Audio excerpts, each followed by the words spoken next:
Alright, we have the Canik TP9SF. We're going to completely disassemble it for cleaning, and then we're going to reassemble it. Alright, so nothing in the magazine, well, nothing in the chamber, so we're completely unloaded. The slide's locked back, so we're going to go ahead and drop that slide.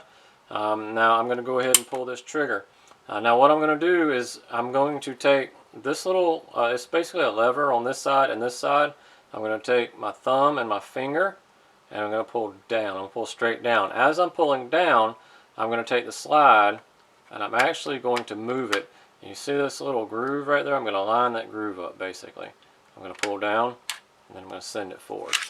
Do note that if it is cocked, you'll have to pull that trigger. Now you can do it while you're taking it off, but you'll have to pull the trigger before it actually will come off. So the frame is ready to be cleaned. The rod we're going to push forward and pull out, forward and then pull out. And the barrel, we're going to do the same thing, forward and then pull out. Now this is completely disassembled. We can go clean it, and then we'll come back and we'll put it back together.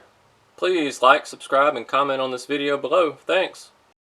Alright, let's get this frame and slide put back together. We're going to take the barrel, put down on the slide, forward and back, it'll kind of click in.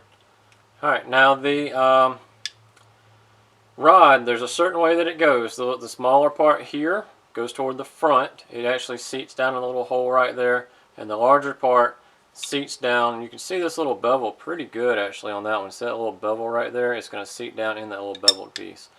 So we're going to put this piece toward the front, and you're going to have to kind of wiggle it in. You have to put some tension on it, because this is a pretty good spring and rod right here. That spring's pretty tight. But put it down in that beveled piece. Make sure it's seated in there properly. Not a whole lot sits down in there, but make sure it is sitting on there. And this is completely assembled, ready to be put back on the frame. Now these two little grooves right here. We're going to take your little wings right here, and we're going to slide down into those grooves. Now we're going to pull it back. Now a lot of them will just sit back up. This one's kind of tight, so I'm going to have to push this back up. So now that I've got it pushed up, rack it back, pull the trigger, rack it back, make sure the slide doesn't come off. Rack, pull, and this is completely reassembled. This is the Canik TP9SF, and we can load it up and go do some shooting.